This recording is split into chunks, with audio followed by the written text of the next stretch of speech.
வெளிநாட்டில் இருக்கின்ற சகோதரர்கள் தனக்கு பணம் அனுப்பவில்லை என்கின்ற விரக்தியில் நபரொருவர் நஞ்சருந்தி உயிரை மாய்த்து கொள்ள முயற்சித்த நிலையில் அவர் வைத்தியசாலையில் அனுமதிக்கப்பட்டிருந்தார். இந்த நிலையில் அவர் சிகிச்சை பலனின்றி உயிரிழந்திருப்பதாக தெரிவிக்கப்பட்டிருக்கின்றது. இந்த சம்பவம் யாழ்ப்பாணத்தில் பதிவாகி இருக்கிறது. இது தொடர்பாக பார்க்க இருக்கின்றோம். மற்றொரு செய்தியாக யாழ்ப்பாணத்தில் 4 பவுன் தங்கச் சங்கிலி திருவிழாவிலே கொள்ளையிடப்பட்டிருக்கின்றது. பெண் போல வேடம் அணிந்து வருகின்ற ஆண் உட்பட 4 இவ்வாறு கை செய்யப்பட்டிருப்பதாக தெரிவிக்கப்பட்டிருக்கின்றது. அதாவது இந்த சம்பவத்துடன் தொடர்புபட்டவர்கள் என்ற அடிப்படையில் 4 இவ்வாறு கை செய்யப்பட்டதாக கூறப்படுகின்றது. இது தொடர்பான விசாரணைகளும் தற்பொழுது மேற்கொள்ளப்பட்டு வருகின்றது.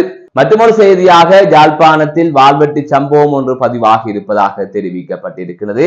மது போதையில் இருவர் பேசிக் கொண்டிருந்த நிலையில் அந்த வாய்த்தருக்க முற்றியதிலே இவ்வாறு ஒரு வாள்வெட்டி சம்பவம் ஒன்று இடம்பெற்றிருப்பதாக தெரிவிக்கப்பட்டிருக்கிறது. அது தொடர்பான செய்திகளையும் பார்க்கக்கூடிய வகையில் இருந்தது. மற்றொரு செய்தியாக யாழ்ப்பாணத்தில் காயங்களுக்குள்ளான நிலையிலே பெண் ஒருவரின் சடலம் மீட்கப்பட்டதாக தெரிவிக்கப்பட்டிருக்கிறது. இந்த சம்பவம் தொடர்பாகவும் செய்திகள் வெளியாகி இருக்கின்றது. இவை தொடர்பாகத்தான் இந்த செய்தி தொகுப்பில் விரிவாக பார்க்க இருக்கின்றோம். அதற்கு முதல் AK ரிப்போர்ட் எனப்படுகின்ற இந்த யூடியூப் சேனலை சப்ஸ்கிரைப் செய்து கொள்வதுடன் தொடர்ந்து அருகில் இருக்கின்ற பெல் பட்டனை கிளிக் செய்வதன் ஊடாக நான் போடுகின்ற ஒவ்வொரு காணொளிகளையும் உடனுக்குடன் உங்களால் பார்க்க முடியும். நான் நடராசா ஜெயகாந்தன். தற்பொழுது செய்திகளுக்குள்ளே செல்லலாம். யாழ்ப்பாணத்தில் நபரொருவர் நஞ்சருந்தி உயிரை மாய்த்து கொள்ள முயற்சித்த நிலையில் வைத்தியசாலையில் அனுமதிக்கப்பட்டிருந்தார். இந்த நிலையில் அவர் சிகிச்சை பலனின்றி உயிரிழந்திருப்பதாக தெரிவிக்கப்பட்டிருக்கிறது. சாவகச்சேரி நுணாவில் கைதடி பகுதியைச் சேர்ந்த 50 வயதுடைய பாஸ்கர் எனப்படுகின்ற நபர் கடந்த 18ஆம் தேதி உயிரை மாய்த்துக் கொள்ளுகின்ற எண்ணத்தில் நஞ்சருந்திருக்கின்றார். வெளிநாட்டில் அவருக்கு 4 சகோதரர்கள் இருக்கின்ற நிலையில் அவர்கள் அந்த நபருக்கு, அதாவது பாஸ்கர் எனப்படுகின்ற உயிரை மாய்த்து கொள்ள முயற்சித்து பின்னர் உயிரிழந்த அந்த நபருக்கு பணம் அனுப்பாததால் விரக்தி அடைந்த பாஸ்கரன் இவ்வாறு கடந்த 18ஆம் தேதி நஞ்சருந்திருக்கின்றார். அதன் தொடர்ச்சியாக அவரை மீட்டு சாவகச்சேரி வைத்தியசாலையில் சிகிச்சைக்காக சேர்த்திருந்தார்கள். மேலதிக சிகிச்சைக்காக கடந்த 19ஆம் தேதி அவர் யாழ் போதனா வைத்தியசாலைக்கு மாற்றப்பட்டிருந்தார். இவ்வாறான பின்னணியில் தான் கடந்த 20ஆம் தேதி அவர் யாழ் போதனா வைத்தியசாலையில் சிகிச்சை பலனின்றி உயிரிழந்திருப்பதாக தற்பொழுது செய்திகள் வெளியாகி இருக்கின்றது. வெளிநாட்டில் இருக்கின்ற சகோதரர்கள் பணம் அனுப்பாததால் இவ்வாறு நபரொருவர் நஞ்சருந்தி உயிரை மாய்த்துக் கொள்ள முயற்சித்த நிலையில் பின்னர் சிகிச்சைக்கு அனுமதிக்கப்பட்ட நிலையில் உயிரிழந்த சம்பவம் அப்பகுதியிலே பெரும் சோகத்தை ஏற்படுத்தி இருக்கின்றது. இது தொடர்பான மேலதிகமான விசாரணைகள் இடம்பெற்று வருகின்றது. இந்த நிலையிலே இன்னும் ஒரு விடயத்தையும் இங்கு பதிவு செய்தாக வேண்டும். பொதுவாக அல்லது கூடுதலாக யாழ்ப்பாணத்தில் தான் இவ்வாறான நிலைமை இருக்கின்றது. அதாவது குடும்பத்தில் அல்லது உறவினர்கள் யாராவது வெளிநாட்டில் இருந்தால் அவர்கள் மாதம் மாதம் பணம் அனுப்புவார்கள். அந்த பணத்தை வைத்தே காலம் முழுவதும் நாங்கள் வாழ்ந்து விடலாம், எங்கள் குடும்பத்தை நடத்தி விடலாம் என்கின்ற எண்ணத்தில் பலர் இருக்கின்றார்கள். அந்த அளவிற்கு புலம்பெயர் உறவுகள் வெளிநாட்டில் இருப்பவர்கள் தங்களது உறவினர்களுக்கு மாதம் மாதம் பணம் அனுப்பி, அதாவது அவர்களை ஒரு தொழில் செய்ய வைப்பதில்லை, தொழில் முயற்சி ஒன்றுக்கான வழிவகுத்து கொடுப்பதில்லை, ஆனால் மாதம் மாதம் பணம் அனுப்பி கொண்டிருக்க அவர்களும் வேலைக்கு போகாமலே அவர்களது உடம்பு சோம்பரித்தனமாக இசைவாக்கம் அடைந்த நிலையிலே இவர்கள் திடீரென்று கைவிட்ட போது அவர்கள் என்ன செய்வது என்று தெரியாமல் பலர் தவிக்கின்றார்கள். அதாவது உயிரிழந்த பாஸ்கரன் எனப்படுகின்ற நபரின் பின்னணியில் என்ன நடந்தது என்பது தொடர்பாக முழுமையாக தெரியாது. ஆனால் பொதுவாக நான் இந்த கருத்தை சொல்கின்றேன். இது பல பேரின் நிலை இப்படியாகத்தான் இருக்கின்றது யாழ்ப்பாணத்திலே.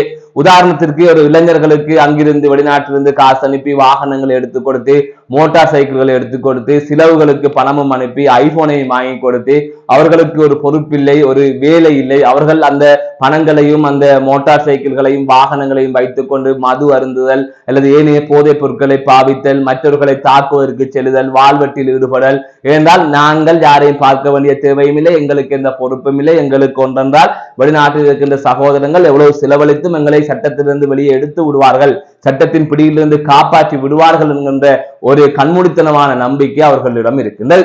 அதிலும் ஏன் இவ்வாறு செய்கின்றீர்கள் என்று புலம்பெயர் நபர்களிடம் கேட்டால் 2-3 வருடங்கள் அங்கே நன்றாக அனுபவிக்கட்டும், ஊரிலே இருந்து அனைத்து விடயங்களையுமே அனுபவிக்கட்டும், அவர்கள் கொஞ்சம் சுதந்திரமாக திரியட்டும், அதுக்கு பிறகு நாங்கள் அவர்களின் வெளிநாட்டுக்கு எடுத்து விடுவோம், வெளிநாட்டில் வந்து அவர்கள் வேலைதானே செய்ய போகின்றார்கள், அதனால் அவர்கள் அங்கு இவ்வாறு பொழுதுபோக்காக திரியட்டும் என்று கூறுகின்றீர்கள். ஆனால் அந்த பொழுதுபோக்காக திரிகின்ற காலத்திலே சில பேரது உயிர் போய்விடுகின்றது, சில பேர் சிறைக்கு போய்விடுகிறார்கள். ஆகையால் எப்போதுமே பொறுப்புடன் நடந்து கொள்ளுங்கள். ஒருவருக்கு பணத்தின் பெருமதி என்ன, உழைப்பின் பெருமதி என்ன என்பது தொடர்பாக எல்லாம் அவர்களுக்கு தெரியணும். ஒரு பணம் என்றால் எவ்வளவு கஷ்டப்பட்டு உழைத்தால் அது வரும் என்பதெல்லாம் அவர்களுக்கு தெரியணும். ஆனால் நீங்கள் அப்படி பழக்காமல் உங்களிலே தங்கி இருக்க பழக்கிவிட்டு திடீரென்று அவர்களை கைவிடுகின்ற போது அல்லது அவர்கள் கேட்கின்ற போது நீங்கள் ஏதோ ஒரு நேரத்தில் பணம் அனுப்பாத போது அவர்கள் விரக்தி அடைகின்றார்கள், சில வேளை உயிரை மாய்த்துக் கொள்கிறார்கள், சில வேளை போதைப் பொருளுக்கு அடிமையாகின்றார்கள். இவ்வாறான பல சம்பவங்கள் இடம்பெற்றுக் கொண்டிருக்கின்றது.